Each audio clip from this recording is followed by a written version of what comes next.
Dear viewers, you are warmly welcome in this lecture. Kindly subscribe this channel and also press the bell icon below so that you could be notified about any new video from Biology Guardian.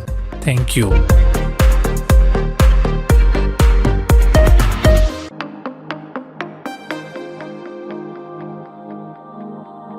Bismillahirrahmanirrahim. Assalamu alaikum dear students. Welcome back in MDCAT Biology preparation, in which we are trying to cover all topics of biology according to the syllabi of University of Health Sciences, that is UHS, National University of Medical Sciences, that is NUMS, Educational Testing and Evaluation Agency of KPK, that is ETA, as well as MDCAT of other provinces taken by various examining bodies. Today we are going to start lecture number 17 of MDCAT Biology preparation, in which we will cover some more topics of unit number 2, biological molecules. आज के lecture के जो हमारे learning objectives हैं उनमें हमने chemical nature of protein के बारे में बात करनी है, अमाइनो एसिड, उनका केमिकल स्ट्रक्चर और टाइप्स को डिस्कस किया जाएगा। इसके साथ साथ formation of dipeptide and polypeptides यानी कंडेंसेशन ऑफ अमाइनो एसिड किस तरह से होती है, इसको भी हमने आज के लेक्चर में कवर करना है। स्ट्रक्चरल कन्फॉर्मेशन इन प्रोटीन्स यानी प्रोटीन्स में जो लेवल्स ऑफ स्ट्रक्चरल ऑर्गेनाइजेशन पाई जाती है, प्राइमरी, सेकेंडरी, टर्शरी और क्वाटरनरी, उनको भी कवर किया जाएगा। इसके साथ साथ अमाइनो एसिड सीक्वेंस जो कि प्राइमरी स्ट्रक्चर का एक इंपॉर्टेंट फीचर है, इसकी सिग्निफिकेंस को हम हाईलाइट करेंगे। प्रोटीन्स की क्लासिफिकेशन यानी फिब्रस और ग्लोबुलर प्रोटीन्स की कैरेक्टरिस्टिक्स आपको बताएंगे, और जो डिफरेंट टाइप के रोल्स प्रोटीन सेल के अंदर परफॉर्म करती हैं, इन रोल्स को भी हम कवर करेंगे। यानी प्रोटीन में स्ट्रक्चरल और फंक्शनल रोल जो पाए जाते हैं सेल के अंदर, उनको भी हम आज के लेक्चर में कवर करेंगे। तो ये हमारे आज के लेक्चर के लर्निंग ऑब्जेक्टिव्स हैं। इंशाल्लाह लेक्चर के इख्तिताम तक आप इन तमाम टॉपिक्स को अच्छी तरह से कवर कर चुके होंगे।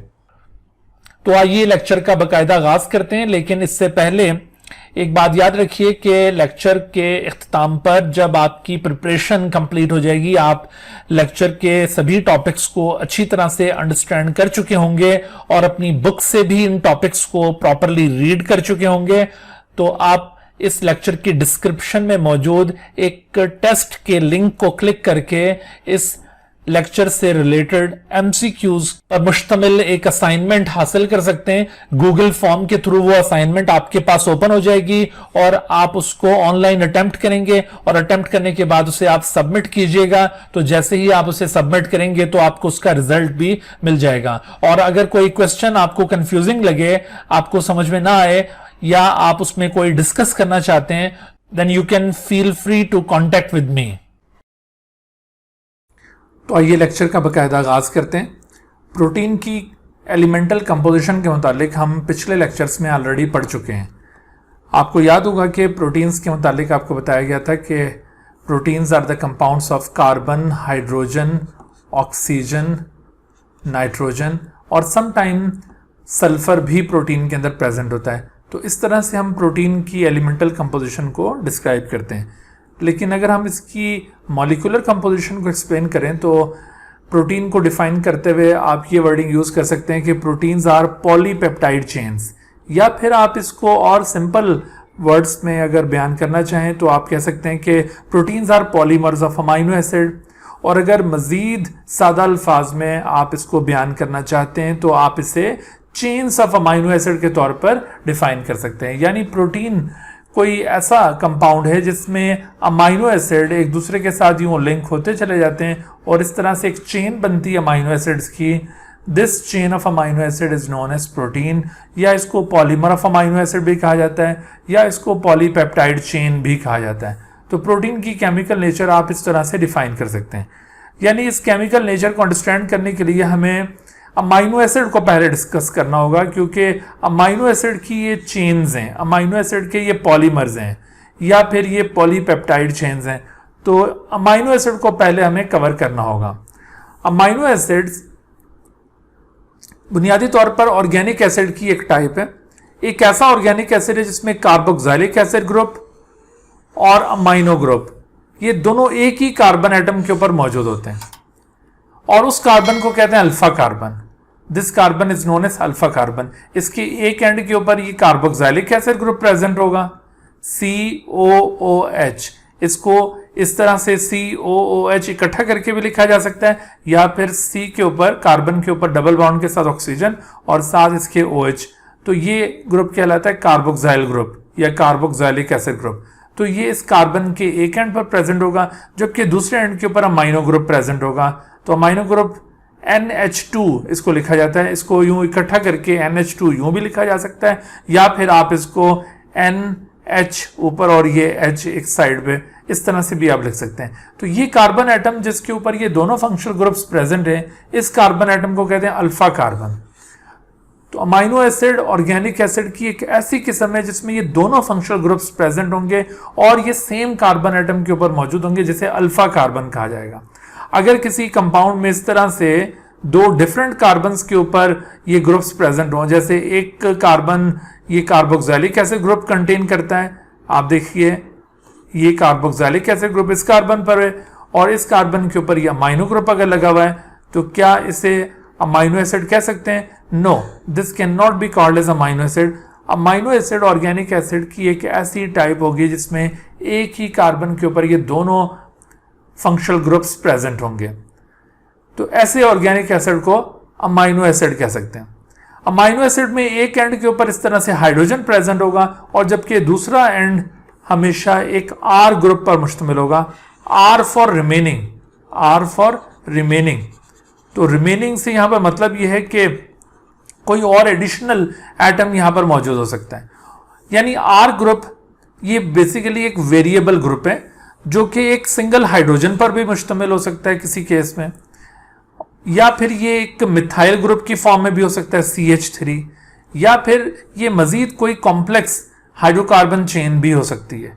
तो इस तरह आप देखेंगे कि जो डिफरेंट अमाइनो एसिड हैं वो एक दूसरे से अपने R ग्रुप की बुनियाद पर डिफर करते हैं। अगर आपसे किसी क्वेश्चन में पूछा जाए कि an amino acid is different from the other amino acid on the basis of its R group, बाकी आपको ये तीनों कंपोनेंट यानी कार्बोक्सिलिक एसिड ग्रुप, ये हाइड्रोजन और ये अमाइनो ग्रुप एक ही कार्बन पर अटैच आपको नजर आएंगे और बाकी R ग्रुप आपको हर अमाइनो एसिड में डिफरेंट नजर आएगा। और मैंने आपको R ग्रुप की रेंज बताई है कि it may consist of single hydrogen और it may consist of methyl group और it may consist of even more complex hydrocarbon chain. Amino acid में इस कार्बन को जिसके ऊपर ये दोनों फंक्शनल ग्रुप्स प्रेजेंट है, इसे अल्फा कार्बन क्यों कहा जाता है? अल्फा कार्बन कहने का रीजन ये है कि दरअसल अगर हम यहाँ पर कार्बन्स की नंबरिंग करें तो कार्बन की नंबरिंग इस डायरेक्शन में होगी। जिस साइड पर R ग्रुप आपको नजर आ रहा है, यहाँ पर मुमकिन है कि कोई और मजीद हाइड्रोकार्बन चेन हो, तो ये कार्बन नंबर 1 हो जाएगा और उसके बाद फिर आगे इस R ग्रुप में जो कार्बन आएंगे उनको हम इसी तरह से कार्बन 2, कार्बन 3 और कार्बन 4 का नाम देंगे। तो कार्बन की नंबरिंग, ऑर्गेनिक कंपाउंड्स में कार्बन की नंबरिंग को इंडिकेट करने के लिए हम इस तरह से 1 2 3 भी यूज करते हैं, या सम टाइम कार्बन एटम्स की नंबरिंग करने के लिए अल्फा, बीटा या गैमा इस तरह से भी लेटर्स यूज किए जा सकते हैं। तो अगर आप अल्फा, बीटा, गैमा की फॉर्म में नंबरिंग करते हैं इस कार्बन चेन की, तो ये कार्बन अल्फा कार्बन कहलाएगा, क्योंकि ये इस कार्बन चेन का पहला कार्बन होगा, इस वजह से इसको अल्फा कार्बन कहते हैं। तो ये कार्बन जिसके ऊपर दोनों फंक्शनल ग्रुप है, ये इस वजह से अल्फा कार्बन कहलाता है। अच्छा, अब अमाइनो एसिड की डिफरेंट टाइप्स हैं। सेल के अंदर वैसे तो तकरीबन कोई 170 टाइप के अमाइनो एसिड पाए जाते हैं। 170 type of amino acids are found in the cell, लेकिन ये सभी प्रोटीन के बिल्डिंग ब्लॉक्स नहीं है। प्रोटीन के जो बिल्डिंग ब्लॉक्स हैं इन 170 टाइप ऑफ अमाइनो एसिड में, उनकी तादाद जस्ट 25 है। यानी ये 25 out of these 170 amino acid वो हैं which are found in various type of protein. इस वजह से इनको बिल्डिंग ब्लॉक्स ऑफ प्रोटीन कहा जाता है, या इनको प्रोटीनोजेनिक अमाइनो एसिड भी कहते हैं, प्रोटीनोजेनिक अमाइनो एसिड।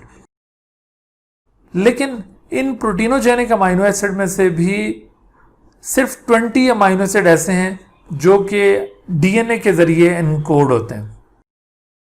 डीएनए के जरिए इनकोड होने का मतलब यह है कि एक्चुअली किसी भी प्रोटीन के अंदर किस सीक्वेंस के साथ ये अमाइनो एसिड प्रेजेंट होंगे, ये बात दरअसल डीएनए के जरिए डिटरमिन होती है। डीएनए जो कि हमारा जेनेटिक मटेरियल या हेरिडिटी मटेरियल है, एक्चुअली डीएनए इस बात को डिटरमिन करता है कि what should be the sequence of amino acid in a given protein. तो डीएनए से ये अमाइनो एसिड की इनकोडिंग एक खास तरीके के तहत होती है। अभी हम आगे न्यूक्लिक एसिड को पढ़ेंगे, वहां पर इस बात को हाईलाइट करेंगे कि डीएनए के अंदर जो न्यूक्लियोटाइड का सीक्वेंस है वो किस तरह से अमाइनो एसिड सीक्वेंस को एनकोड कर रहा होता है। तो डीएनए जितने अमाइनो एसिड को एनकोड करता है उनकी तादाद सिर्फ 20 है। तो इसका मतलब ये हुआ कि only 20 type of amino acids are initially present in the protein. लेकिन जब ये प्रोटीन बन जाती हैं तो after their synthesis, after translation of the polypeptide on the ribosome, some proteins are modified. उनके कुछ अमाइनो एसिड मॉडिफाई होकर किसी और फॉर्म में कन्वर्ट हो जाते हैं। इस तरह से अमाइनो एसिड की कुल तादाद जो प्रोटीन्स में पाई जाती है उनका नंबर 25 हो जाएगा। लेकिन eight the time of synthesis जितने अमाइनो एसिड ने पार्टिसिपेट किया था प्रोटीन बनाने में उनकी तादाद 20 होगी। लेकिन अगर आपसे पूछा जाए कि सेल के अंदर ओवरऑल कितने टाइप के अमाइनो एसिड पाए जाते हैं तो 170 टाइप ऑफ अमाइनो एसिड्स हैं। तो वो सारे के सारे amino acid building block of protein नहीं है, ठीक है। लिहाजा आपने ये बात याद रखनी है कि अगर अमाइनो एसिड के मुतालिक ये आपसे पूछा जाता है कि अमाइनो एसिड क्या हमेशा प्रोटीन बनाने में ही अपना किरदार अदा करता है या उसका कोई और रोल भी हो सकता है, तो आप यहाँ पर ये बात जहन में बिठा लीजिए कि अमाइनो एसिड सिर्फ प्रोटीन बनाने में ही इन्वॉल्व नहीं होते, बल्कि अमाइनो एसिड के और भी बहुत सारे रोल हैं अदर देन प्रोटीन सिंथेसिस। जैसे आपको याद होगा, आपने यूरिया साइकिल पढ़ी होगी होम्योस्टेसिस के अंदर। तो यूरिया साइकिल, इसके अंदर आपने कुछ मॉलिक्यूल्स के नाम सुने होंगे, जैसे ऑर्निथिन या फिर इसके अलावा सिट्रुलिन। तो ये असल में ऐसे कंपाउंड्स हैं जो कि अमाइनो एसिड हैं बेसिकली। लेकिन ये ऑर्निथिन या citrulline they are not found in any protein. लेकिन ये वैसे सेल के मेटाबॉलिज्म के अंदर ये अमाइनो एसिड प्रोड्यूस हो रहे हैं या फिर किसी और चीज की फॉर्मेशन के अंदर ये पार्टिसिपेट कर रहे हैं। सो इस तरह से ये जो 170 टाइप के अमाइनो एसिड हैं ये सब के सब प्रोटीन में नहीं पाए जाते। इनमें से बहुत सारे अमाइनो एसिड का प्रोटीन सिंथेसिस के अलावा कोई दूसरा रोल भी है। अच्छा, अमाइनो एसिड्स में कुछ अमाइनो एसिड पॉजिटिवली चार्ज्ड होंगे और कुछ नेगेटिवली चार्ज्ड होंगे। अमूमन पॉजिटिवली चार्ज वो अमाइनो एसिड होते हैं जिनमें एक से ज्यादा अमाइनो ग्रुप्स प्रेजेंट हों, और अगर किसी अमाइनो एसिड के अंदर एक से ज्यादा कार्बोक्सिलिक एसिड ग्रुप प्रेजेंट हो तो वो नेगेटिवली चार्ज्ड होंगे। जैसे ये एस्पार्टिक एसिड और ग्लूटामिक एसिड ये नेगेटिवली चार्ज्ड हैं और ये तीनों पॉजिटिवली चार्ज्ड हैं। अगर ये एक्स्ट्रा अमाइनो ग्रुप या extra carboxylic acid group present होगा तो ये लाजमी तौर पर आर ग्रुप के अंदर प्रेजेंट होगा। इन तमाम अमाइनो एसिड में वो जो फंडामेंटल प्रॉपर्टीज आपको बताई हैं कि अल्फा कार्बन के एक एंड के ऊपर कार्बोक्सिलिक एसिड ग्रुप और दूसरे एंड के ऊपर अमाइनो ग्रुप, ये बात उसी तरह से इंटैक्ट रहेगी। इसके अलावा कुछ अमाइनो एसिड नॉन पोलर कहलाते हैं। नॉन पोलर अमाइनो एसिड को हाइड्रोफोबिक अमाइनो एसिड भी कहा जाता है, हाइड्रोफोबिक अमाइनो एसिड। और इसी तरह से कुछ amino acid polar amino acid होते हैं, यानी जिनके आर ग्रुप में कोई पोलर ग्रुप प्रेजेंट होगा उनको पोलर अमाइनो एसिड कहा जाएगा, और जहां पर कोई पोलर ग्रुप प्रेजेंट नहीं है तो उनको नॉन पोलर कहा जाएगा। तो polar amino acids are also known as hydrophilic amino acid. लेकिन आपको ये डिटेल याद रखने की जरूरत नहीं है, सिर्फ केपीके के बुक के अंदर ये जो कि अमाइनो एसिड की सारी टाइप्स दी हुई हैं, तो केपीके वाले बच्चों को इन तमाम टाइप्स के बारे में इस तरह से याद रखने की जरूरत है। अदरवाइज बाकी पंजाब के स्टूडेंट्स या फिर सिंध के स्टूडेंट्स या फिर जो फेडरल बोर्ड से जो स्टूडेंट अपीयर हो रहे हैं नम्स के लिए या यूएचएस के लिए, उनको ये तमाम अमाइनो एसिड के आर ग्रुप याद करने की हरगिज जरूरत नहीं है। आपने इनमें से सिर्फ 2 अमाइनो एसिड को खास तौर पर याद रखना है। उनमें से एक है ग्लाइसिन, जो कि एक सिंपलेस्ट अमाइनो एसिड है जिसमें आर ग्रुप आप देख रहे हैं सिर्फ हाइड्रोजन पर मुश्तमिल है, और दूसरा है एलानिन जिसमें आर ग्रुप मिथाइल पर कंसिस्ट करता है। इसके अलावा बाकी आप मुख्तलिफ अमाइनो एसिड्स में देखें आर ग्रुप एक दूसरे से डिफर करता चला जाएगा। अच्छा, अमाइनो एसिड एक दूसरे के साथ किस तरह से रिएक्ट करते हैं? अमाइनो एसिड का रिएक्शन एक दूसरे के साथ उसे भी कंडेंसेशन रिएक्शन कहा जाएगा। तो इस रिएक्शन में आप देख रहे हैं एक अमाइनो एसिड के कार्बोक्सिलिक एसिड एंड से, दरअसल अमाइनो एसिड के 2 एंड होते हैं, एक एंड को कहते हैं carboxylic acid and, carboxylic acid and या सी टर्मिनल एंड। ये सी टर्मिनल एंड वो एंड होगा जिस साइड पर कार्बोक्सिलिक एसिड ग्रुप प्रेजेंट है। इसी तरह से एक अमाइनो एसिड का जो दूसरा एंड है उसे कहते हैं अमाइनो टर्मिनल एंड, या इसको एन टर्मिनल एंड भी कहा जाता है। तो आप देख रहे हैं कि एक अमाइनो एसिड के कार्बोक्सिलिक एसिड एंड से हाइड्रोक्साइल ग्रुप और दूसरे अमाइनो एसिड के अमाइनो ग्रुप में से H, ये दोनों यहां से निकलकर वाटर बना लेंगे। तो इस तरह से carboxylic acid group of one amino acid के कार्बन और amino group of another amino acid के नाइट्रोजन के दरमियान एक बॉन्ड बनेगा। That bond is called peptide bond. Peptide bond basically एक कार्बन नाइट्रोजन बॉन्ड होता है, लेकिन हर कार्बन नाइट्रोजन बॉन्ड को पेप्टाइड बॉन्ड नहीं कहा जाता। पेप्टाइड बॉन्ड में कार्बन हमेशा कार्बोक्सिलिक एसिड ग्रुप का होगा और नाइट्रोजन हमेशा अमाइनो ग्रुप का होगा। और यह भी शर्त है कि कार्बन हमेशा carboxylic acid group of one amino acid और nitrogen of amino group of another amino acid हो। तो इस तरह के बॉन्ड को पेप्टाइड बॉन्ड कहा जा सकता है।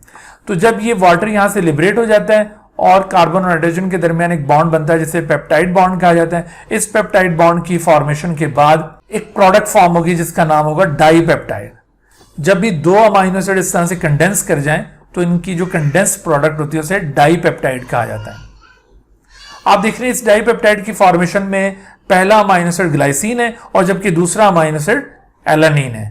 लिहाजा इस डाईपेप्टाइड का नेम हम किस तरह से सजेस्ट करेंगे, तो डाईपेप्टाइड का नेम रखने का तरीका ये होता है कि जो पहला अमाइनो एसिड है उसके आखिर में जो INE लिखा हुआ होता है उसे आप रिप्लेस कर देते हैं बाय YL, और जबकि दूसरे अमाइनो एसिड का पूरा नाम इसके साथ मर्ज कर दिया जाता है। यानी अब आप देखिए कि ये नाम बन जाएगा ग्लाइसिल एलानिन। तो ग्लाइसिल एलानिन इस डाईपेप्टाइड का नाम होगा जिसमें पहले ग्लाइसिन और बाद में एलानिन ने पार्टिसिपेट किया होगा। वर्ड डाईपेप्टाइड के अंदर ये जो डाई है, डाई का मतलब होता है 2, लेकिन 2 किस बात को यहां पे रिप्रेजेंट करता है? नंबर ऑफ पेप्टाइड बॉन्ड को रिप्रेजेंट करता है, या नंबर ऑफ अमाइनो एसिड को रिप्रेजेंट करता है, या ये दोनों को रिप्रेजेंट करता है? इस तरह के क्वेश्चन यहां से पूछे जा सकते हैं। तो आपने याद रखना है कि डाईपेप्टाइड में ये जो डाई वर्ड है, di indicates the number of amino acid which take part in its formation. चूंकि 2 अमाइनो एसिड ने यहां पर हिस्सा लिया है इसकी फॉर्मेशन के लिए, तो इस वजह से ये डाईपेप्टाइड प्रोडक्ट बनी है। अगर 3 अमाइनो एसिड यहां पे पार्टिसिपेट करते तो ट्राईपेप्टाइड बनती। तो आप याद रखो कि इस तरह की जो भी प्रोडक्ट बनती हैं अमाइनो एसिड की कंडेंसेशन के रिजल्ट में, तो इन प्रोडक्ट्स में डाई, ट्राई, टेट्रा जो वर्ड्स यूज किए जा रहे होंगे वो दरअसल नंबर ऑफ अमाइनो एसिड को रिप्रेजेंट करेंगे जो इन पेप्टाइड चेन्स की फॉर्मेशन में पार्टिसिपेट कर रहे हैं। नंबर ऑफ पेप्टाइड बॉन्ड को रिप्रेजेंट नहीं कर रही, ये बात याद रहे। जैसे डाईपेप्टाइड में कितने पेप्टाइड बॉन्ड हैं, तो there is only 1 peptide bond. इसी तरह से अब आप देखो कि आपके पास ये जो डाईपेप्टाइड बनी है, इस डाईपेप्टाइड का भी एक एंड ये C टर्मिनल एंड होगा और इसी तरह से ये दूसरा एंड N टर्मिनल एंड कहलाएगा। और अब इस डाईपेप्टाइड के साथ भी एक और अमाइनो एसिड रिएक्ट कर सकता है और इस तरह से ये चेन और ज्यादा एक्सटेंड हो सकती है। यानी 3 अमाइनो एसिड कंडेंस हो जाए तो ट्राईपेप्टाइड, 4 कंडेंस हो जाए तो टेट्रापेप्टाइड, और इस तरह से जब सेवरल अमाइनो एसिड कंडेंस हो जाए तो एक पॉलीपेप्टाइड चेन फॉर्म होगी। डाईपेप्टाइड से ऑनवर्ड जितनी भी पेप्टाइड चेन्स होंगी सबको पॉलीपेप्टाइड्स ही कंसिडर किया जाता है। जैसे आप देखिए कि ये आपके सामने एक पॉलीपेप्टाइड का स्केच नजर आ रहा है।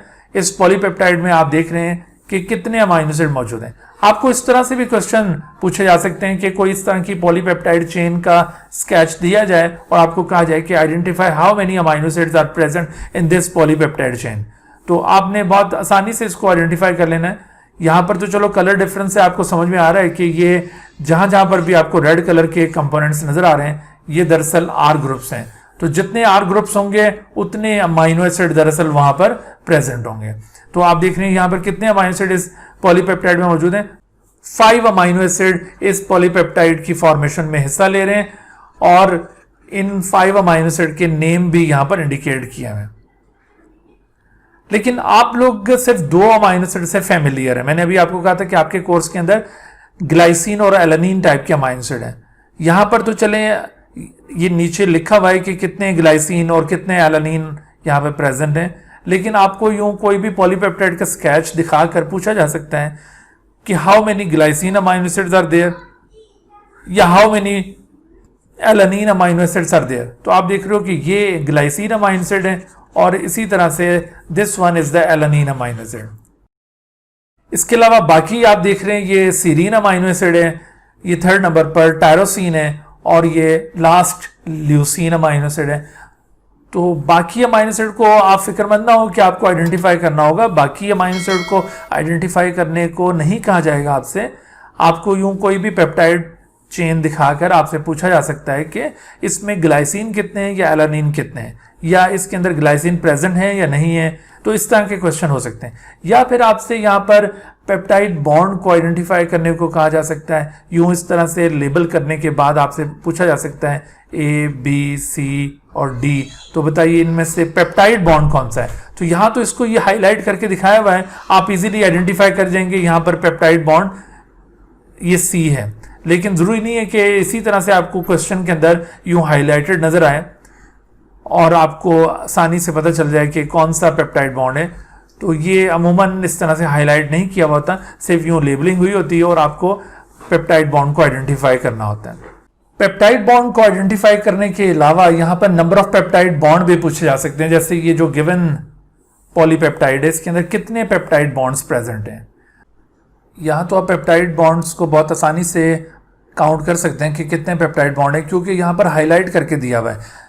चूंकि एक्चुअल क्वेश्चन में इस तरह से हाईलाइटेड डायग्राम नहीं होगी, तो आपको नंबर ऑफ पेप्टाइड बॉन्ड को आइडेंटिफाई करने के लिए ये देखना है कि कितने अमाइनो एसिड वहाँ पर मौजूद हैं। अगर आपको ये समझ आ जाता है कि इतने अमाइनो एसिड हैं, तो उससे एक कम पेप्टाइड बॉन्ड होगा। जैसे यहाँ पर अगर 5 अमाइनो एसिड पार्टिसिपेट कर रहे हैं इस पॉलीपेप्टाइड को फॉर्म करने के लिए, तो यहाँ पर नंबर ऑफ पेप्टाइड बॉन्ड 4 होंगे।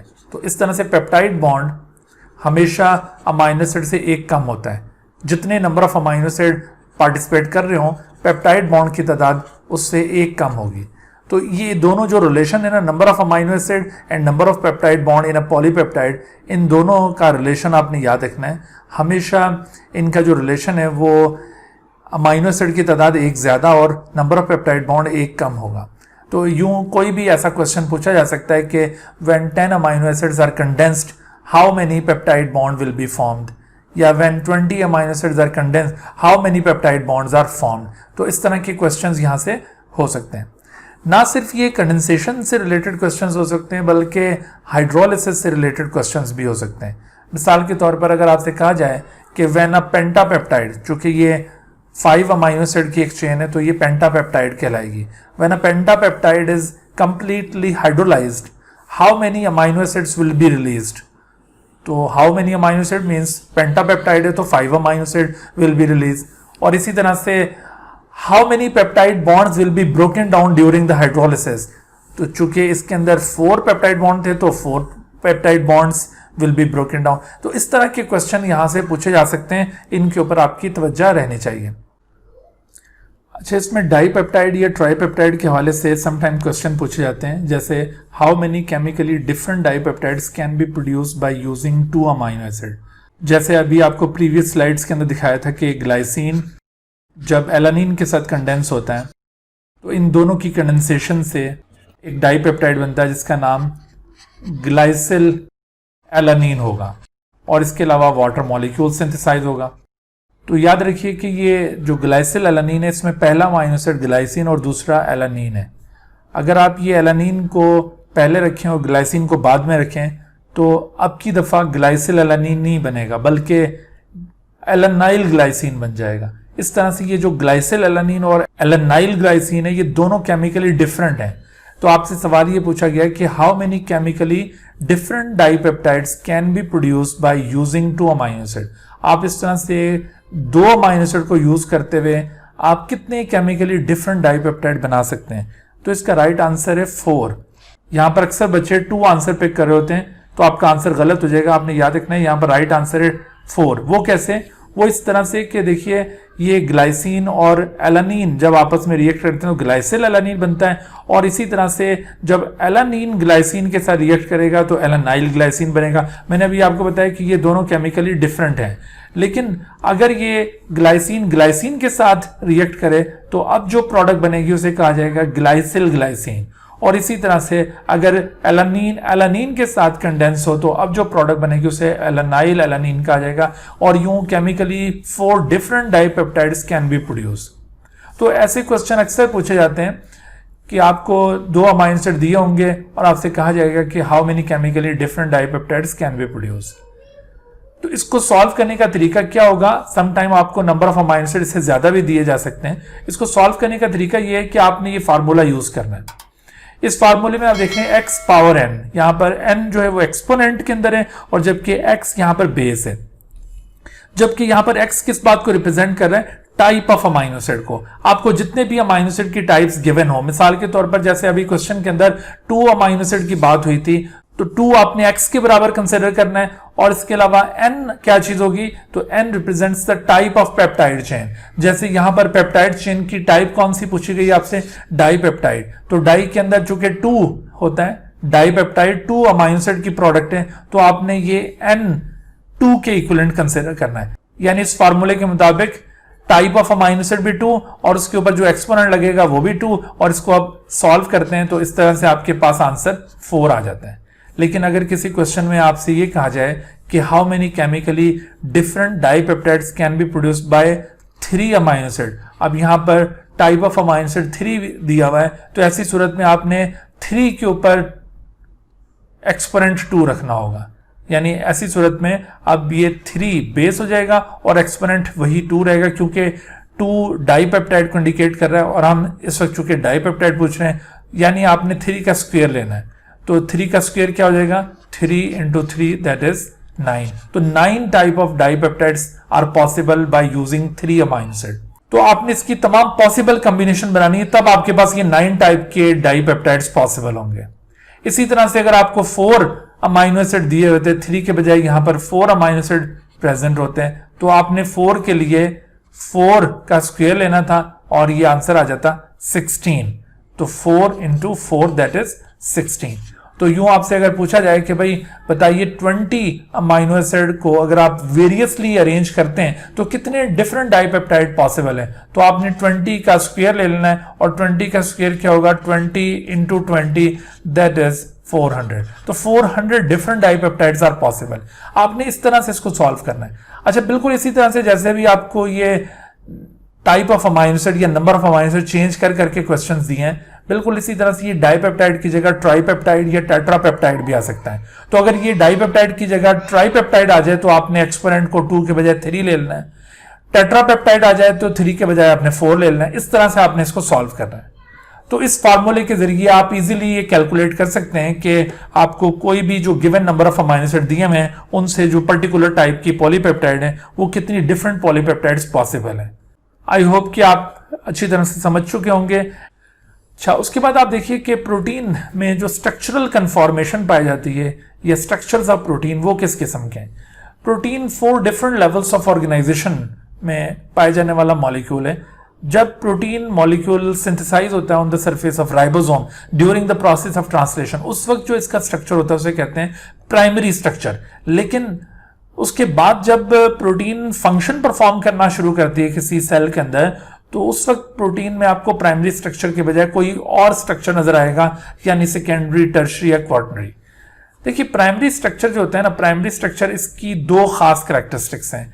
उनमें से एक कैरेक्टरिस्टिक ये है कि specific number of amino acid के खास नंबर ऑफ अमाइनो एसिड इसका एक स्पेसिफिक फीचर है। जैसे किसी पॉलीपेप्टाइड में 10 अमाइनो एसिड है, किसी में 20 है, किसी में 30 है। तो ये जो नंबर ऑफ अमाइनो एसिड होता है किसी भी पॉलीपेप्टाइड में, this is a specific feature of the primary structure. इसी तरह से a particular sequence of amino acid, तो ये जो particular sequence of amino acid है, this is also a specific feature of the primary structure. याद रखिए कि किसी भी प्रोटीन के नंबर ऑफ अमाइनो एसिड या सीक्वेंस ऑफ अमाइनो एसिड में किसी किस्म का अगर चेंज आता है तो इसका मतलब यह समझा जाएगा कि उसका प्राइमरी स्ट्रक्चर डिस्ट्रॉय हो गया। तो primary structure can be characterised by a specific number of amino acid and a specific sequence of amino acid. और ये दोनों फीचर उसी सूरत पॉसिबल होंगे when the protein is present in the form of a linear chain. अगर एक protein बिल्कुल linear polypeptide की फॉर्म में होगी तो हम उसके अंदर ये काउंट कर सकते हैं कि how many amino acids are there और what is the sequence of amino acid in that protein. अच्छा, अगर आपसे पूछा जाए कि प्राइमरी स्ट्रक्चर कौन सी प्रोटीन्स में पाया जाता है तो इसका आंसर ये होगा कि all the proteins show primary structure eight the time of there synthesis. तमाम प्रोटीन्स प्राइमरी स्ट्रक्चर शो करती हैं eight the time of synthesis. जब ये राइबोसोम के ऊपर इनकी सिंथेसिस हो रही होगी तो राइबोसोम के ऊपर सिंथेसिस के दौरान एक पॉलीपेप्टाइड चेन जब बन रही होती है उस वक्त इसमें आपको प्राइमरी स्ट्रक्चर नजर आ रहा है, यानी उस वक्त ये चूंकि एक लीनियर पॉलीपेप्टाइड की शक्ल में होती है, उस वक्त आप इसके अंदर नंबर ऑफ अमाइनो एसिड को भी काउंट कर सकते हैं और सीक्वेंस ऑफ अमाइनो एसिड को भी डिटरमिन कर सकते हैं, और यही दोनों फीचर दरअसल प्राइमरी स्ट्रक्चर की बेसिस हैं। प्राइमरी स्ट्रक्चर को कौन सी फोर्स मेंटेन कर रही है, अगर आपसे ये बात पूछी जाए तो आपने याद रखना है कि primary structure is maintained bye peptide bonds. ये यहां पर जो आपको पेप्टाइड बॉन्ड्स नजर आ रहे हैं, तो these peptide bonds actually stabilise the primary structure of the protein. Primary structure दरअसल डीएनए के जरिए एनकोड होता है। अभी हम इसकी इंपॉर्टेंस की बात करेंगे, वहां पर आपको ये बताएंगे कि डीएनए किस तरह से इसे एनकोड करता है और अगर किसी तरह का उसमें चेंज आ जाए तो प्राइमरी स्ट्रक्चर किस तरह से डिस्टर्ब होगा। बहरहाल प्राइमरी स्ट्रक्चर जो कि तमाम प्रोटीन्स में पाया जाता है eight the time of synthesis, लेकिन जब भी कोई प्रोटीन सेल में फंक्शनल स्टेट में देखी जाए तो वो कभी भी प्राइमरी स्ट्रक्चर में नहीं होगी, बल्कि वो सेकेंडरी या टर्शरी या क्वाटरनरी में चेंज हो जाती है। जैसे दूसरा जो स्ट्रक्चर है वो है secondary structure. The secondary structure of the protein can be characterized by the coiling of the polypeptide in the form of helix or the folding of amino acid in the form of a flattened sheet. Helix type के structure को कहा जाता है alpha helix, और जबकि sheet like structure को beta pleated sheet कहा जाता है। ये अल्फा हेलिक्स और बीटा प्लेटेड शीट दोनों दरअसल एडिशनल हाइड्रोजन बॉन्ड्स की वजह से ये मेंटेन हो रहे हैं। आप देख रहे हैं ये hydrogen bonds between amino acid at different location in the polypeptide chain, in hydrogen bonding की वजह से ये इस तरह की क्वाइलिंग हुई है या फिर ये इस तरह का शीट लाइक स्ट्रक्चर फॉर्म हुआ है। तो अगर आपसे पूछा जाता है कि सेकेंडरी स्ट्रक्चर को कौन सा बॉन्ड मेंटेन कर रहा है, उसमें आपने ये हाइड्रोजन बॉन्ड को कंसिडर करना है, जिस तरह से प्राइमरी स्ट्रक्चर में आपको पेप्टाइड बॉन्ड की इंपॉर्टेंस बताई थी। यानी अगर किसी भी सेकेंडरी स्ट्रक्चर से हाइड्रोजन बॉन्ड्स को डिस्ट्रॉय कर दिया जाए तो ये सेकेंडरी स्ट्रक्चर दोबारा से प्राइमरी स्ट्रक्चर में ट्रांसफॉर्म हो जाएगा, यानी ये फिर हेलिक्स नहीं रहेगा या फिर ये फ्लैटेंड शीट नहीं रहेगी। शीट के मुकाबले में हेलिक्स ज्यादा कैरेक्टरिस्टिक शेप का हामिल स्ट्रक्चर होता है, क्योंकि हेलिक्स की फॉर्म में आपको यहां पे नजर आ रहा है कि हर एक टर्न एक definite number of amino acid पर मुश्तमिल है। In alpha helix, each turn consists of 3.6 amino acids. 3.6 amino acids are present in each turn. इस लिहाज से आपसे अगर पूछा जाए कि अगर किसी अल्फा हेलिक्स के अंदर 100 टर्न्स प्रेजेंट हैं तो उस 100 टर्न्स वाले अल्फा हेलिक्स में total number of amino acid कितने होंगे, तो वो नंबर ऑफ अमाइनो एसिड बिल्कुल कैलकुलेट किए जा सकते हैं, चूंकि एक टर्न के अंदर 3.6 अमाइनो एसिड है और अगर टोटल 100 टर्न्स होंगे तो 100 इंटू 3.6 तो आंसर आ जाएगा 360 अमाइनो एसिड। तो इस तरह के अल्फा हेलिक्स में जिसमें 100 टर्न्स प्रेजेंट हो 360 अमाइनो एसिड प्रेजेंट होंगे। और इसी तरह से अगर आपसे पूछा जाए कि भाई अगर तकरीबन कोई 1000 अमाइनो एसिड की एक पॉलीपेप्टाइड है और वो अल्फा हेलिक्स में कन्वर्ट होती है तो अप्रॉक्सीमेटली कितने टर्न्स उसमें बनेंगे, तो आपने क्या करना है कि 1000 को डिवाइड कर देना बाय 3.6 से, और इस तरह से आपको उसके नंबर ऑफ टर्न्स का पता चल जाएगा। तो ऐसे क्वेश्चन यहां से पूछे जा सकते हैं, इस पॉइंट को याद रखना आपने। लेकिन बीटा प्लेटेड शीट के अंदर इस तरह का कोई क्वेश्चन नहीं आता, क्योंकि ये जिस तरह अल्फा हेलिक्स एक डेफिनेट स्ट्रक्चर था, इस तरह से बीटा प्लेटेड शीट एक डेफिनेट स्ट्रक्चर नहीं है। बहरहाल कुछ प्रोटीन्स ये बीटा प्लेटेड शीट फॉर्म करती हैं और कुछ के अंदर अल्फा हेलिक्स बनेगा। लेकिन कौन सी प्रोटीन्स हैं जो ये सेकेंडरी स्ट्रक्चर में पाई जाती हैं, तो सेकेंडरी स्ट्रक्चर आमतौर पर जो फिब्रस प्रोटीन्स होती हैं उनके अंदर नजर आता है। Fibrous proteins at the time of their function they are found in the form of secondary structure. तो ये सिर्फ फिब्रस प्रोटीन में आपको ये स्ट्रक्चर नजर आएगा। उसके बाद तीसरा जो लेवल ऑफ ऑर्गेनाइजेशन उसे कहते हैं टर्शरी स्ट्रक्चर, यानी अगर प्रोटीन और ज्यादा कॉम्प्लेक्स हो, जैसे कोई ग्लोब्यूलर प्रोटीन, तो ग्लोब्यूलर प्रोटीन्स में क्या होता है कि उनमें पॉलीपेप्टाइड चेन पहले अल्फा हेलिक्स या बीटा शीट में कन्वर्ट होगी और उसके बाद वो अल्फा हेलिक्स या beta pleated sheet further fold होकर वो एक ग्लोब्यूल शेप स्ट्रक्चर फॉर्म करेगा। तो such a globular shape structure is known as tertiary structure. तो टर्शरी स्ट्रक्चर को आमतौर पर हम कैरेक्टराइज करते होते हैं by a single globular structure. Single globular structure is the characteristic of tertiary structure. Tertiary structure की फॉर्मेशन में मजीद कुछ बॉन्ड्स यहां पे इन्वॉल्व हो जाते हैं, जैसे यहां पर मजीद हाइड्रोजन बॉन्ड्स भी बनेंगे टर्शरी स्ट्रक्चर की फॉर्मेशन के दौरान। हाइड्रोजन बॉन्ड्स के अलावा यहां पर आयनिक बॉन्ड्स भी बनते हैं और इसके साथ साथ डाइसल्फाइड ब्रिजेस भी बनते हैं। डाइसल्फाइड ब्रिजेस जिनको एसएस बॉन्ड भी कहा जाता है। So these disulphide bridges are also formed during the formation of globular shape structure. एक स्टेबल टर्शरी कन्फॉर्मेशन, एक स्टेबल टर्शरी स्ट्रक्चर या एक इंडिविजुअली जो ग्लोब्यूलर शेप स्ट्रक्चर सेल के अंदर एग्जिस्ट करता है, उसकी खास कैरेक्टरिस्टिक ये होती है कि उसके सेंटर के अंदर हाइड्रोफोबिक अमाइनो एसिड होंगे और जबकि उसकी सरफेस के ऊपर हाइड्रोफिलिक अमाइनो एसिड ऑक्यूपाइड होंगे। तो अगर इस तरह से किसी ग्लोब्यूल में centre is occupied by hydrophobic amino acid whereas surface is occupied by hydrophilic amino acid, such a tertiary structure is supposed to be most stable tertiary conformation। यह आप देख रहे हैं, ये हाइड्रोफिलिक अमाइनो एसिड है surface के ऊपर और इसके मुकाबले में जो अंदर सेंटर के अंदर आपको अमाइनो एसिड नजर आ रहे हैं, those amino acids are hydrophobic amino acid. तो एक ऐसी टर्शरी कन्फॉर्मेशन जिसमें हाइड्रोफोबिक अमाइनो एसिड सेंटर के अंदर मौजूद हो और हाइड्रोफिलिक अमाइनो एसिड सरफेस के ऊपर मौजूद हो, ऐसी टर्शरी कन्फॉर्मेशन को मोस्ट स्टेबल टर्शरी कन्फॉर्मेशन कहा जाता है। यानी किसी टर्शरी स्ट्रक्चर में से आप ये जो एडिशनल हाइड्रोजन बॉन्ड्स, आयनिक बॉन्ड्स या डाइसल्फाइड ब्रिजेस यहां पे फॉर्म हुए थे, इनको अगर हम रिमूव कर दें तो ये tertiary structure can be transform back into secondary structure. और सेकेंडरी स्ट्रक्चर से ये जो बुनियादी इसकी हाइड्रोजन बॉन्डिंग थी, इसको भी हम डिस्ट्रॉय कर दें तो ये दोबारा एक लीनियर पॉलीपेप्टाइड में चेंज हो जाएगा। जैसे मैंने आपको बताया था कि सेकेंडरी स्ट्रक्चर फिब्रस प्रोटीन्स के अंदर कॉमनली प्रेजेंट है, तो टर्शरी स्ट्रक्चर आपको ग्लोब्यूलर प्रोटीन्स के अंदर आमतौर पर नजर आएगा।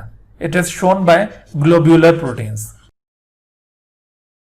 जैसे आपने एंजाइम के मुतालिक पढ़ा होगा कि एंजाइम्स आर ग्लोब्यूलर प्रोटीन्स, तो enzymes generally exist in tertiary conformation. एक और लेवल ऑफ ऑर्गेनाइजेशन कुछ प्रोटीन्स के अंदर डेवलप होता है, उसे कहते हैं क्वाटरनरी स्ट्रक्चर। एक्चुअली जहां पर एक से ज्यादा पॉलीपेप्टाइड प्रोटीन में पाई जाती हो, तो वहां पर हर एक पॉलीपेप्टाइड पहले एक ग्लोब्यूल बनाती है और वो सारे ग्लोब्यूल एक क्लस्टर की फॉर्म में इकट्ठे हो जाते हैं। Such a cluster of many globule is called quaternary structure. यानी क्वाटरनरी स्ट्रक्चर को आप कैरेक्टराइज करेंगे by a cluster of many globules. Actually ये जो क्लस्टर होता है ना मेनी ग्लोब्यूल्स का, उसके अंदर ऐसा होता है कि इन ग्लोब्यूल्स में इनका जो हाइड्रोफोबिक रीजन है वो सेंटर में होने की बजाय वो किसी एक एंड पर प्रेजेंट होता है। तो because of the presence of hydrophobic region at an end, तो ये जितने भी ग्लोब्यूल्स हैं ये इंडिविजुअली एग्जिस्ट नहीं करते हैं सेल के अंदर, बल्कि ये अपने जैसे दूसरे ग्लोब्यूल्स के साथ एक और इंटरेक्शन फॉर्म करते हैं जिसे कहते हैं हाइड्रोफोबिक इंटरेक्शन। यानी इनके जो हाइड्रोफोबिक एंड्स होंगे वो एक दूसरे के साथ अट्रैक्ट हो जाएंगे और इस तरह से ये ग्लोब्यूल्स इकट्ठे हो जाएंगे। So this interaction is known as hydrophobic interaction. तो आपने याद रखना है कि quaternary structure is maintained by hydrophobic interaction. यानी किसी क्वाटरनरी स्ट्रक्चर में से हाइड्रोफोबिक इंटरेक्शन को खत्म कर दिया जाए तो ये क्वाटरनरी स्ट्रक्चर टर्शरी स्ट्रक्चर में ट्रांसफॉर्म हो जाएगा, और टर्शरी स्ट्रक्चर में से ये वाली बॉन्डिंग खत्म कर दी जाए तो वो सेकेंडरी स्ट्रक्चर में चेंज हो जाएगा, और सेकेंडरी स्ट्रक्चर में से ये हाइड्रोजन बॉन्डिंग खत्म कर दी जाए तो वो प्राइमरी स्ट्रक्चर में चेंज हो जाएगा। और प्राइमरी स्ट्रक्चर में अगर ये सीक्वेंस या नंबर ऑफ अमाइनो एसिड या पेप्टाइड बॉन्ड डिस्ट्रॉय हो जाए तो प्राइमरी स्ट्रक्चर भी उसका लॉस हो जाएगा। और आप ये याद रखिए कि अगर किसी भी प्रोटीन का प्राइमरी स्ट्रक्चर डिस्टर्ब हो गया तो उसका फिर ये जो फाइनल स्ट्रक्चर होता है ये भी डिस्टर्ब हो जाता है। जिस तरह से मैंने अभी आपको टर्शरी स्ट्रक्चर के मुताबिक बताया कि tertiary structure is shown by globular protein, similarly the quaternary structure is also shown by some globular protein. यानी globular proteins either exist in tertiary structure और इन क्वाटरनरी स्ट्रक्चर, जबकि fibrous proteins are found in secondary structures. और जबकि primary structure कौन सी protein में पाया जाता है वो मैंने आपको पहले ही बताया कि वो सभी प्रोटीन्स प्राइमरी स्ट्रक्चर शो करती हैं eight the time of there synthesis on the ribosome, लेकिन आफ्टर सिंथेसिस उनके अंदर मॉडिफिकेशन होगी और वो अपने फाइनल स्ट्रक्चरल कन्फॉर्मेशन में ट्रांसफॉर्म हो जाती है। क्या आपको याद है कि सेल के अंदर कौन सा ऑर्गेनल है जो प्रोटीन की मॉडिफिकेशन के साथ कंसर्न है? आपने सेल बायोलॉजी के अंदर वो ऑर्गेनल जरूर पढ़ा है, तो आपने याद करना है इसे। That organelle is actually the Golgi bodies या Golgi complex। तो ये Golgi bodies, ये Golgi complex वो ऑर्गेनल है जहां पर ये मॉडिफिकेशन हो रही है प्रोटीन्स की, और after that modification those proteins are liberated from the cell और they are ready to work within the cell. उसके बाद देखते हैं कि अमाइनो एसिड सीक्वेंस, उसकी इंपॉर्टेंस क्या है। अमाइनो एसिड सीक्वेंस की इंपॉर्टेंस का मतलब है कि हम प्राइमरी स्ट्रक्चर की इंपॉर्टेंस की बात कर रहे हैं। Significance of amino acid sequence को हाईलाइट करने के लिए यहां पर हम एक केस स्टडी करेंगे, that is sickle cell anaemia. ये एक जेनेटिक डिसऑर्डर है, इसके अंदर रेड ब्लड सेल्स की शेप चेंज हो जाती है। रेड ब्लड सेल्स जो कि डिस्क्वाइड स्ट्रक्चर से नजर आते हैं, सेंटर से ये थोड़े थिन होते हैं और इनके एजेस थोड़े से थिक होंगे। ये आपको यूं इस तरह क्रॉस सेक्शन के अंदर डंबल शेप स्ट्रक्चर शो कर रहे होते हैं। ये स्ट्रक्चर्स दरअसल चेंज हो जाते हैं और इनकी शक्ल सिकल लाइक हो जाती है, इस वजह से इनको सिकल सेल्स कहा जाता है। तो इन सिकल सेल्स की वजह से प्रॉब्लम क्या आएगा कि अगर किसी पेशेंट के अंदर आरबीसी सिकल सेल शेप में प्रेजेंट होंगे तो उनके आरबीसी में ऑक्सीजन को ट्रांसपोर्ट करने की सलाहियत नहीं होगी। ऐसे सेल्स ना सिर्फ ऑक्सीजन को ट्रांसपोर्ट नहीं कर पा रहे होते हैं, बल्कि ये कोगुलेट भी कर रहे होते हैं, ब्लड को क्लॉट करवा रहे होते हैं और ये छोटी वेसल्स के अंदर जाकर ब्लॉकेज कॉज करते हैं और सिवियर किस्म के सर्कुलेटरी प्रॉब्लम्स का बायस बनते हैं। दरअसल ये जो आपने आरबीसी की शेप के अंदर चेंज ऑब्जर्व किया है ना, ये चेंज हीमोग्लोबिन के डिफेक्ट की वजह से आया है। नॉर्मल पर्संस के अंदर जो हीमोग्लोबिन पाया जाता है उसके अंदर 4 पॉलीपेप्टाइड्स मौजूद हैं। इनमें से 2 अल्फा चेन्स कहलाती हैं, जैसे ये अल्फा चेन 1 और ये alpha chain 2। Each alpha chain consist of 141 amino acid. और इसी तरह से 2 बीटा चेन्स पाई जाती हैं and each beta chain consist of 146 amino acid. यानी इसका मतलब है कि एक हीमोग्लोबिन के अंदर टोटल 574 अमाइनो एसिड पाए जाते हैं। 574 अमाइनो एसिड। नॉर्मल हीमोग्लोबिन में ये जो 4 पॉलीपेप्टाइड्स पाई जाती हैं जिनमें टोटल 574 अमाइनो एसिड हैं, बिल्कुल इसी तरह से जो सिकल सेल एनीमिया के पेशेंट होंगे उनकी हीमोग्लोबिन में भी 4 पॉलीपेप्टाइड्स प्रेजेंट होंगी और इतने ही अमाइनो एसिड की तादाद होगी, यानी टोटल अमाइनो एसिड वहां पर भी 574 होंगे। लेकिन फर्क क्या होगा? फर्क ये होगा कि नॉर्मल हीमोग्लोबिन के अंदर बीटा चेन के अंदर, in beta chain of the hemoglobin position number 6 के ऊपर, ये देखिए पोजीशन नंबर 4, 5, 6, तो 6 पोजीशन के ऊपर यहां पर ग्लूटामिक एसिड मौजूद है, जबकि सिकल सेल हीमोग्लोबिन में इसी बीटा चेन के अंदर आपको पोजीशन नंबर 6 के ऊपर यहां पर वैलिन अमाइनो एसिड नजर आएगा। So due to the difference in this single amino acid, the function of the haemoglobin has been changed. अब देखिए नॉर्मल हीमोग्लोबिन ऑक्सीजन को ट्रांसपोर्ट करने की सलाहियत रखती है। जब उसके साथ ऑक्सीजन एब्जॉर्ब होगा तो आरबीसी की शेप इस तरह की हो जाएगी, और ये जो सिकल सेल हीमोग्लोबिन है, जब इसके अंदर ऑक्सीजन एब्जॉर्ब नहीं हो पाएगा तो रिजल्ट में इन सेल्स की शेप इस तरह की हो जाएगी। तो ये चेंज आया किस तरह से? ये एक सिंगल अमाइनो एसिड का चेंज किस तरह से आया है? आपने अभी देखा था ना कि प्राइमरी स्ट्रक्चर के 2 फीचर्स थे, एक सीक्वेंस ऑफ अमाइनो एसिड और दूसरा नंबर ऑफ अमाइनो एसिड। अब आप देख रहे हैं कि नंबर ऑफ अमाइनो एसिड दोनों में सेम है, लेकिन सीक्वेंस में चेंजिंग आ गई है कि यहां पर पोजीशन नंबर 6 के ऊपर ग्लूटामिक एसिड है और यहां पर पोजीशन नंबर 6 के ऊपर वैलिन है। तो due to change of this single amino acid इसके फंक्शन में चेंज आ गया और उसकी वजह से इतना बड़ा प्रॉब्लम क्रिएट हो गया। तो ये चेंज किस तरह से आया है इसको देखिए। दरअसल ये जो प्राइमरी स्ट्रक्चर है, it is encoded by the DNA. DNA के पास न्यूक्लियोटाइड्स का खास सीक्वेंस होता है और ये खास सीक्वेंस एमआरएनए यहां से कॉपी करता है और इस सीक्वेंस के तहत राइबोसोम की सरफेस के ऊपर अमाइनो एसिड को अरेंज करके एक स्पेसिफिक पॉलीपेप्टाइड सिंथेसाइज की जाती है। तो इस तरह से डीएनए अमाइनो एसिड के सीक्वेंस को डिटरमिन करता है। इसी वजह से अभी थोड़ी देर पहले आपको बताया था कि primary structure is encoded by the DNA. तो डीएनए के अंदर अगर किसी भी किस्म का चेंज आ जाए, डीएनए में आने वाले चेंजेस को कहते हैं म्यूटेशन। अगर किसी किस्म की म्यूटेशन डीएनए में टेक प्लेस हो तो उस म्यूटेशन की वजह से एक रॉन्ग इंफॉर्मेशन यहां से कॉपी होगी और उस रॉन्ग इंफॉर्मेशन के तहत जो पॉलीपेप्टाइड बनेगी उसके अंदर किसी न किसी तरह का चेंज आ जाएगा। यानी हो सकता है सीक्वेंस डिस्टर्ब हो जाए या हो सकता है कि number of amino acid disturb हो जाए। इस तरह से प्राइमरी स्ट्रक्चर डिस्ट्रॉय हो जाता है ड्यू टू म्यूटेशन। या हीमोग्लोबिन के केस में भी ऐसा ही हुआ है कि जो नॉर्मल हीमोग्लोबिन है, अगर आप इस हीमोग्लोबिन का डीएनए सीक्वेंस स्टडी करें कि जिस डीएनए सीक्वेंस से ये हीमोग्लोबिन कोड हो रही है, तो उस डीएनए सीक्वेंस में आपको एक जगह पर नजर आएगा एक ट्रिपलेट है न्यूक्लियोटाइड्स का CTC और इसके अपोजिट है GAG। आपको ये दोनों स्ट्रैंड डीएनए के यहां पे दिखाएं तो CTC, आप देखें कि इस CTC की जगह यहां पर CAC बन गया है, CAC, और ऑब्वियसली इसका जो अपोजिट सीक्वेंस है वो भी चेंज हो गया। तो दरअसल ये जो चेंज आया यहां पर CTC, स्पेशली उसमें T is replaced by A, इस पॉइंट को आपने याद रखना है कि T की जगह जो ये A आया इसने यहां पर एक अमाइनो एसिड का कोड चेंज कर दिया है। अगर यहां पर CTC होता और इससे जो कोड स्टैब्लिश होता तो उस कोड से ग्लूटामिक एसिड कोड होना था, लेकिन अब ये CAC की वजह से जो कोड स्टैब्लिश होगा उस कोड की वजह से ग्लूटामिक एसिड की जगह वैलीन अमाइनो एसिड आ जाएगा और वैलीन आने की वजह से ये एक डिफेक्टिव हीमोग्लोबिन बन जाएगी। तो ये देखिए, ये वो म्यूटेशन है कि यहां पर जो डीएनए सीक्वेंस था, डीएनए सीक्वेंस GAG और CTC, ये वही CTC सीक्वेंस आपको यहां पे दिखा है। तो CTC के अंदर यूं चेंज आया और ये चेंज आकर ये बन गया CAC और GTG बन गया। और इस चेंज की वजह से अब जो mRNA पहले बन रहा था वो mRNA बन रहा था इस जगह से GAG, और अब जो mRNA बनेगा यहां से उसका जो सीक्वेंस होगा वो GUG पर मुश्तमिल होगा। GAG mRNA का जो कोड होता है ये ग्लूटामिक एसिड को कोड करता है और GUG is the codon that encode the valine. इस तरह से ये ग्लूटामिक एसिड वैलीन में तब्दील हुआ। So this is due to a mutation.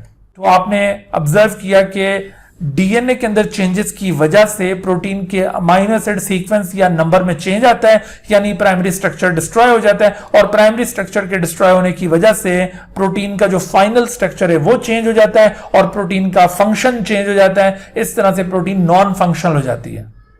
तो ये सिकल सेल एनीमिया जैसा इतना बड़ा प्रॉब्लम ये फकत एक अमाइनो एसिड चेंज की वजह से अपीयर हुआ। तो इससे हमें अंदाजा होता है कि amino acid sequence in the protein is very much important for the normal functioning of the protein। जी, उसके बाद देखते हैं प्रोटीन्स की क्लासिफिकेशन। प्रोटीन्स को डिफरेंटली क्लासिफाई किया जा सकता है। यहां पर इसकी जो क्लासिफिकेशन दी हुई है वो स्ट्रक्चर की बुनियाद पर दी हुई है। Based upon structure proteins can be classified into fibrous protein and globular protein. Fibrous protein दरअसल फाइबर लाइक शेप रखते हैं और जबकि ग्लोब्यूलर प्रोटीन की शेप और स्ट्रक्चर यूं ग्लोब्यूल लाइक होगी।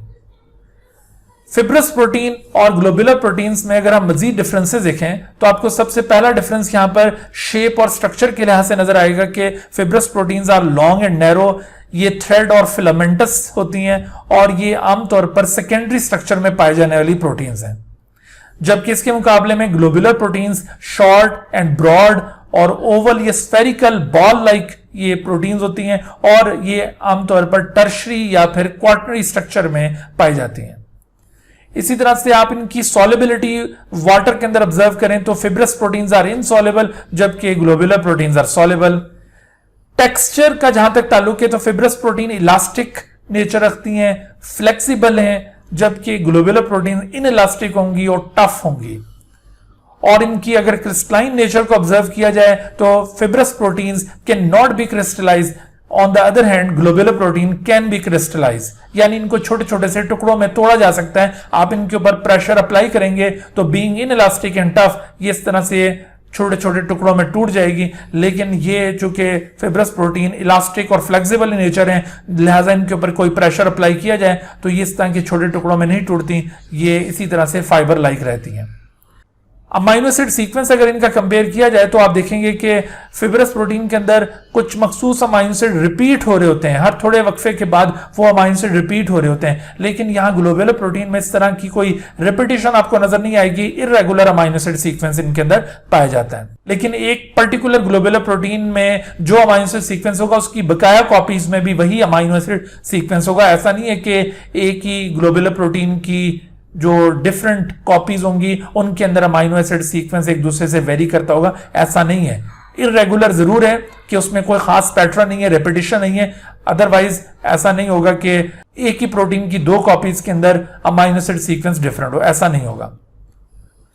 फिर इसी तरह से अगर आप इनकी ड्यूरेबिलिटी को चेक करें तो जो फिब्रस प्रोटीन्स होती हैं ये लेस सेंसिटिव होती हैं, थोड़ी सी स्टेबल होती हैं, इनके ऊपर आमतौर पर पीएच या टेम्परेचर में जो चेंजेस आती हैं उनका इफेक्ट कम होता है, लेकिन globular proteins are more sensitive to changes in pH and temperature. और इसके साथ साथ अगर आप इनकी एग्जांपल्स देखें तो कोलेजन जो कि बोन के अंदर पाई जाने वाली प्रोटीन है, मायोसिन आपको मसल्स के अंदर मिलती है, फिब्रिन ये हमारे ब्लड में पाई जाने वाली प्रोटीन है, एक्टिन भी मसल में मौजूद है, keratin which is found in the hairs and nails और इलास्टिन जो कि एल्यूलाई के गिर्द मौजूद है, ये सभी दरअसल फिब्रस प्रोटीन्स हैं। On the other hand enzyme, haemoglobin, myoglobin, insulin, glucagon या इम्यूनोग्लोबुलिन जिनको एंटीबॉडीज भी कहा जाता है, और ओवल एल्ब्यूमिन्स, ये सारी की सारी ग्लोब्यूलर प्रोटीन्स हैं। तो यहां पर अक्सर सवाल पूछे जाते हैं कि इनमें से कौन सी फिब्रस प्रोटीन है, कौन सी ग्लोब्यूलर प्रोटीन है। आपको ये एग्जाम्पल जरूर याद हो, और इसके अलावा इन कैरेक्टरिस्टिक्स के ऊपर भी क्वेश्चंस बनते हैं, इनके ऊपर भी आपका ध्यान होना चाहिए। अच्छा, उसके बाद आखिर में हम देखते हैं रोल्स ऑफ प्रोटीन। प्रोटीन हमारे बॉडीज के अंदर मुख्तलिफ रोल परफॉर्म करती हैं। आपको नजर आएगा कि ये जो रोल्स हैं ये स्ट्रक्चरल नेचर के भी हैं और फंक्शनल नेचर के भी हैं। स्ट्रक्चरल रोल से मुराद ये होती है कि role of protein as building block of the body parts, मुख्तलिफ बॉडी पार्ट्स के अंदर protein as building block act कर रहे हैं, ये इनका स्ट्रक्चरल रोल होगा। जबकि दूसरी तरफ कुछ प्रोटीन्स फंक्शनल प्रोटीन्स के तौर पर एक्ट करती हैं, यानी दे participate in various activities of the body, तो ऐसी प्रोटीन्स को फंक्शनल प्रोटीन्स कहा जाएगा। ज्यादातर प्रोटीन्स बल्कि फंक्शनल नेचर की हैं और स्ट्रक्चरल नेचर की प्रोटीन्स की टाइप्स आपको कंपैरेटिवली कम मिलेगी। इनकी एग्जांपल्स आप अगर देखें तो स्ट्रक्चरल नेचर की जो प्रोटीन्स हमारी बॉडीज में पाई जाती हैं उसमें कोलेजन की अभी हमने एग्जांपल ली थी, ये बोन मैट्रिक्स में, कार्टिलेज के मैट्रिक्स में ये पाई जाने वाली प्रोटीन है। इसके अलावा कोलेजन और भी बहुत सारी जगहों पर मौजूद है। Elastin provide support to the connective tissue such as tendons and ligaments, और इसके अलावा एल्विलाई के गिर्द भी इलास्टिन प्रोटीन प्रेजेंट होती है। Keratin strengthens a protective covering such as hairs, nails, quills, feathers, horns and beak, उनके अंदर ये केराटिन प्रोटीन प्रेजेंट है। आपने इन तमाम प्रोटीन्स की अकरेंसेस याद रखनी है, ये एमसीक्यूज में चीजें पूछी जाती हैं। फिर इसी तरह से histone protein, it arranges the DNA into the chromosome, तो हिस्टोन प्रोटीन बड़ी फेमस प्रोटीन्स हैं, ये भी दरअसल स्ट्रक्चरल नेचर की प्रोटीन है। इसके अलावा अगर हम फंक्शनल प्रोटीन्स की एग्जांपल्स देखें हमारे बॉडीज के अंदर तो आपको नजर आएगा जितने भी एंजाइम्स हैं वो ऑलमोस्ट सब प्रोटीन्स हैं, और ये प्रोटीन्स दरअसल फंक्शनल प्रोटीन्स कहलाएंगी क्योंकि ये रेट ऑफ रिएक्शन को कैटलाइज करते हैं, ये स्पीड अप करते हैं बायोकेमिकल रिएक्शंस को। Hormones, not all hormones but बहुत सारे हार्मोन्स जो प्रोटीन इन नेचर है, जैसे उसमें इंसुलिन है, ग्लूकागोन वगैरह, तो ये इस तरह के जितने भी हार्मोन्स हैं ये प्रोटीन इन नेचर हैं, और इन हार्मोन्स की शक्ल में प्रोटीन्स दरअसल मुख्तलिफ बॉडी एक्टिविटीज को रेगुलेट कर रही है, तो इस तरह से ये हार्मोन एक और फंक्शनल प्रोटीन की एग्जाम्पल होगी। एंटीबॉडीज जो कि डिफेंस प्रोवाइड करती हैं, हमारे व्हाइट ब्लड सेल्स की एक टाइप है। बी लिम्फोसाइट जो कि एंटीबॉडीज प्रोड्यूस करते हैं और इससे फिर फॉरेन इन्वेडर्स को इनएक्टिव किया जाता है, तो ये एंटीबॉडीज भी फंक्शनल प्रोटीन्स कहलाएंगी। Hemoglobin which is involved in the transport of oxygen mainly and to some extent carbon dioxide की भी ट्रांसपोर्ट में ये मॉलिक्यूल इन्वॉल्व है, तो this is also a functional protein. इसी तरह से fibrinogen which involves in the blood clotting process, या ओवल एल्ब्यूमिन और केसीन, ये एग व्हाइट के अंदर और मिल्क में पाए जाने वाली प्रोटीन्स हैं। So these proteins serve as energy stores, ये एनर्जी स्टोर्स के तौर पर एक्ट करती हैं। इसके अलावा ये शॉक एब्जॉर्बर के तौर पर भी ओवल एल्ब्यूमिन एक्ट करती है, तो ये भी इनका फंक्शनल रोल कहलाएगा, ये भी फंक्शनल प्रोटीन्स कहलाती हैं। अच्छा बच्चों, आज का ये लेक्चर हम इसी जगह पर कंक्लूड करते हैं। उम्मीद है कि इस लेक्चर में जितने भी कंटेंट्स आपको एक्सप्लेन किए गए हैं आपको बखूबी वो समझ में आ चुके होंगे, और इस लेक्चर के जितने भी लर्निंग ऑब्जेक्टिव्स थे उनको आपने सक्सेसफुली अचीव कर लिया होगा। और अगर इसके बावजूद आपके माइंड में कोई क्वेश्चन अराइज होता है इन टॉपिक से रिलेटेड, तो आप बगैर किसी हेजिटेशन के मुझसे वो क्वेश्चन पूछ सकते हैं। इस लेक्चर में जितने भी कंटेंट्स आपको एक्सप्लेन किए गए हैं उनको आप अच्छी तरह से समझने के बाद अपनी बुक्स में से इन टॉपिक्स को अच्छी तरह से रिवाइज कीजिए, और जब आप ये यकीन कर लें कि आपकी रिवीजन कंप्लीट हो गई है तो उसके बाद फिर आप इन टॉपिक्स से रिलेटेड एमसीक्यूज की असाइनमेंट सॉल्व कीजिए। असाइनमेंट के लिए आप इस वीडियो की डिस्क्रिप्शन में एक लिंक मुलाहिजा कर रहे हैं, आप उस लिंक को क्लिक करेंगे तो गूगल फॉर्म्स के थ्रू आपको वो एमसीक्यूज असाइनमेंट ऑनलाइन दस्तयाब हो जाएगी। आप उसको उसी जगह पर अटेम्प्ट कीजिए, और अटेम्प्ट करने के बाद जैसे ही आप उसको सबमिट करेंगे तो आपको उसका रिजल्ट भी मिल जाएगा। आपको ये अंदाजा हो जाएगा कि आपके कौन से क्वेश्चंस उसमें गलत हुए, तो आप उन क्वेश्चंस को दोबारा अपनी बुक में रिव्यू कर सकते हैं, या फिर अगर कोई प्रॉब्लम आप फेस कर रहे हैं जो आपको समझ में नहीं आ रही तो आप वो मेरे साथ शेयर कर सकते हैं। इंशाल्लाह मैं आपको सेटिस्फाई करने की मुकम्मल कोशिश करूंगा। अच्छा बच्चों, अब आपसे मुलाकात होगी अगले लेक्चर में, तब तक के लिए इजाजत। अपने घर में रहिए, महफूज रहिए और इन लेक्चर से इस्तिफादा हासिल करते रहिए। मुझे आप इजाजत दीजिए इस दुआ के साथ कि अल्लाह ताला हम सब के लिए आसानियां अता फरमाए और अपनी हिफ्ज़ व अमान में रखे। अल्लाह हाफिज़। Dear viewers, thank you for watching this video. If you have not subscribed this channel, kindly subscribe it and also press the bell icon below so that you could be notified about any new video lecture from Biology Guardian. And also do not hesitate to ask any question regarding this lecture. My contacts are shown on the screen. Thank you once again.